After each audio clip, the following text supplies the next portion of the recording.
ದರ್ಶನ್ ಅವ್ರನ್ನಂತೂ ಈ ಮೀಡಿಯಾಗಳು ಬಿಡಲೇ ಇಲ್ಲ. ಈಗ ಸ್ವಲ್ಪ ರೀಸೆಂಟಾಗಿ ನಾನು ನೋಡ್ತಾ ಇದ್ದೀನಿ, ದರ್ಶನ್ ಅವ್ರದ್ದು ಟ್ರೋಲ್ ಸ್ಟಾರ್ಟ್ ಆಗಿಬಿಟ್ಟಿದೆ. ಯಾವುದೋ ವಾಯ್ಸ್ ಹಾಕಿರ್ತಾರೆ, ಅವರು ಬೈಯೋದನ್ನು ಬಾಯಿಸಿ ಅದ್ಯಾವುದೋ A1 ಇದು ಬಂದಿದೆಯಲ್ಲ ವಿಡಿಯೋ ಎಡಿಟ್ರು, ಅದಕ್ಕೆ ಹಾಕ್ಬಿಟ್ಟು ಮಾರ್ಬಿಟ್ಟಿರ್ತಾರೆ. ಎಷ್ಟರ ಮಟ್ಟಿಗೆ ದರ್ಶನ್ ಅವ್ರನ್ನ ತೇಜೋವಧೆ ಮಾಡ್ತಾ ಇದ್ದಾರೆ ಅಂದರೆ, ಈ ಟ್ರೋಲರ್ಸು ಮತ್ತೊಂದು ಮಗದೊಂದು ಯಾರ್ಯಾರು ಆಪೋಸಿಟ್ ಪಾರ್ಟಿಗಳು ಆಗದೇ ಇರೋರಾಗಿರ್ಬೋದು, ಫೇವರ್ ಆಗಿರ್ಬೋದು, ಇನ್ಫೇವರ್ ಆಗಿರ್ಬೋದು, ದರ್ಶನ್ನ ಬಿಡೋ ಮಟ್ಟದಲ್ಲಿ ಇಲ್ಲವೇ ಇಲ್ಲ. ಈಗ ಸರ್ವೇ ಸಾಮಾನ್ಯವಾಗಿ ಏನಾಗ್ಬಿಡುತ್ತೆ, ಪ್ರತಿಯೊಬ್ಬರೂ, ಈಗ ನಾನೊಬ್ಬ ಮನುಷ್ಯ, ನೀವು ಆಪೋಸಿಟ್ ಪಾರ್ಟಿ ಅಂದರೆ ನೀವಾಗಿರ್ಬೋದು, ಯಾರು ನನಗೆ ಅನುಕೂಲಕ್ಕೆ ತಕ್ಕಂತೆ ನಾನು ಫೇವರ್ ಮಾತಾಡಿರ್ತೀನಿ, ಅದು ಈಗ ಕೋಪ ಬಂದಾಗ ಮನುಷ್ಯ ಅಂದಮೇಲೆ ಮನುಷ್ಯನೇ ಅವನು. ಒಬ್ಬ ಮನುಷ್ಯನಿಗೆ ಎಲ್ಲ ರೀತಿಯ ಕೋಪ, ಆಕ್ರೋಶ, ಮತ್ತೊಂದು ಮಗದೊಂದು ತಾಳ್ಮೆ, ಪ್ರೀತಿ ಎಲ್ಲವೂ ಇರುತ್ತೆ. ಬಟ್ ಆದರೆ ಅವು ಯಾವುದೋ ಒಂದು ಸಂದರ್ಭಕ್ಕೆ ಬಂದಂಥ ಸಂದರ್ಭದಲ್ಲಿ, ಒಂದು ಗಲಾಟೆ ಆದಂಥ ಸಂದರ್ಭದಲ್ಲಿ ಯಾರೋ ಒಬ್ಬ ವ್ಯಕ್ತಿಗೆ ಅವರ ಸ್ವಂತ ಪತ್ನಿಗೆ ಬೈದಿರುವಂಥ ಒಂದೇ ಒಂದು ವಾಯ್ಸ್ ರೆಕಾರ್ಡನ್ನು ಇಟ್ಕೊಂಡು ಇನ್ನೂ ಎಷ್ಟು ವರ್ಷ ಅಂತ ತೇಜೋವಧೆ ಮಾಡ್ತಾರೆ. ಅದು ಅವ್ರ ಇಷ್ಟ. ಈಗ ಕಾನೂನು ಏನನ್ನತ್ತೆ ಗೊತ್ತಾ, ನಿನ್ನ ಹೆಂಡ್ತಿ ನಿನ್ನ ಇಷ್ಟ, ನೀನು ಏನು ಬೇಕಾದ್ರೂ ಮಾಡ್ಕೋಬೋದು, ಕಾನೂನು ಬಾಹಿರವಾಗಲ್ಲ. ನಿನ್ನ ಹೆಂಡ್ತಿ ನೋಡಿ, ನಮ್ಮಲ್ಲಿ ಏನಾಗುತ್ತೆ ಗೊತ್ತಾ, ಪ್ರೀತಿಯಿಂದ ತಲೆ ಮೇಲೆ ಹೊಡಿತಾರೆ, ಪ್ರೀತಿಯಿಂದ ಆಚೆ ಹೋಗುವಾಗ ಸುಮ್ಮನೆ ತಲೆ ಮೇಲೆ ಹೊಡೆದ್ಬಿಟ್ಟು ಹೋಯ್ತಾರೆ. ಹೆಂಡ್ತಿ ನನಗೆ ದೌರ್ಜನ್ಯ ಮಾಡ್ತಾವ್ರೆ ಅಂದರೆ ಅದು ಕೇಸೆ. ನೋಡಿ, ಪ್ರೀತಿಗೂ ಕ್ರೋಧಕ್ಕೂ ತುಂಬ ಇದಿದೆ, ಕೋಪಕ್ಕೂ. ಈಗ ನಿನ್ನೆ CT ರವಿ ಹೆಂಡ್ತಿ ಒಂದು ಸ್ಟೇಟ್ಮೆಂಟನ್ನು ಕೊಟ್ಟರು. CT ರವಿ ನನ್ನನ್ನು ವೇಶ್ಯೆ ಅಂತಾರೆ ಅಂತ. ಮನೆ ನಿನ್ನ ಹೆಂಡ್ತಿ ನೀನು ಏನಾರು ಅಂದ್ಕೊಳಪ್ಪ, ಬಟ್ ಹೊರಗಿನ ಹೆಂಡ್ತಿನ ಅಂದ್ಬಿಟ್ರೆ ಕಾನೂನು ಬಿಟ್ಬಿಡುತ್ತಾ? ನಿನ್ನ ಸಮಾಜ, ನಿನ್ನ ಕುಟುಂಬ, ನೀನೇನು ಬೇಕಾದ್ರೂ ಮಾಡ್ಕೋಬೋದು. ನಿನ್ನ ಹೆಂಡ್ತಿನ ನಿನ್ನ ಇಷ್ಟ, ಅದು ಬಾಳಿಸೋದು ನೀನು ಅಂತದ್ದು.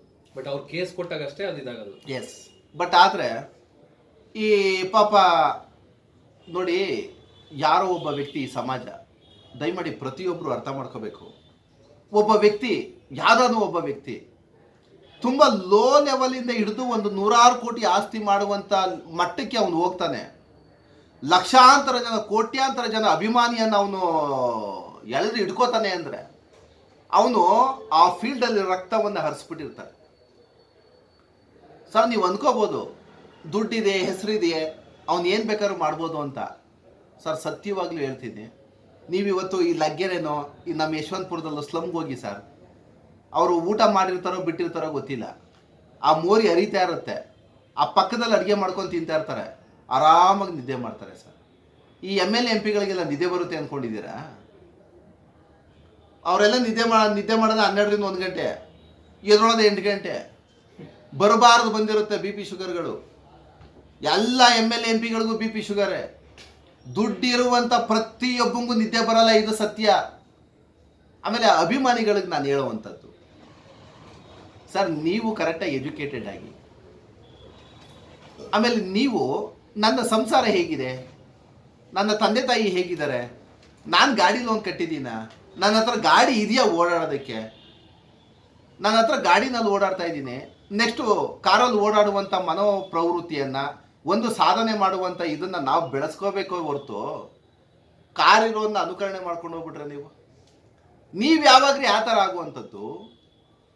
ಆಮೇಲೆ ದರ್ಶನ್ಗೆ ಮಾತ್ರ ಎಷ್ಟು ಹುಚ್ಚ ಅಭಿಮಾನಿಗಳು ಅಂದರೆ, ಪ್ರತಿಯೊಬ್ಬರಿಗೂ ಅಭಿಮಾನ ಇರಬೇಕು ಸರ್. ಪುನೀತ್ ರಾಜ್ಕುಮಾರ್ದು ಯಾವುದೇ ಫಿಲಮ್ ಆಗಿದ್ರು ನಾನು ಹೋಗಿ ನೋಡ್ತಿದ್ದೆ ಸರ್.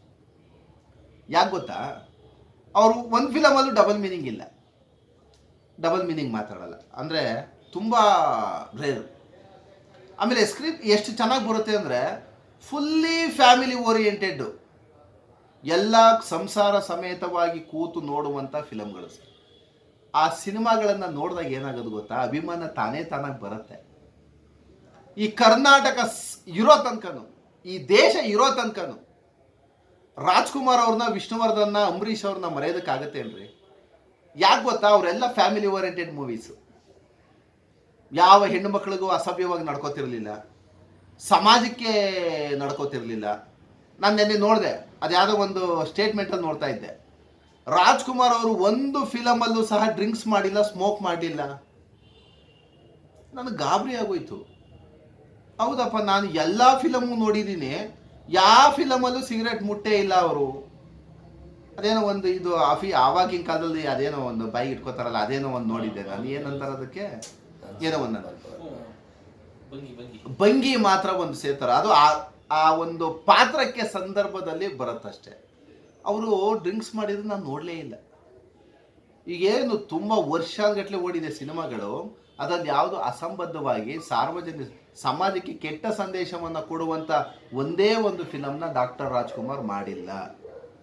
ಇದನ್ನು ಒಪ್ಕೋಬೇಕಲ್ವ ಪ್ರತಿಯೊಬ್ಬರೂ?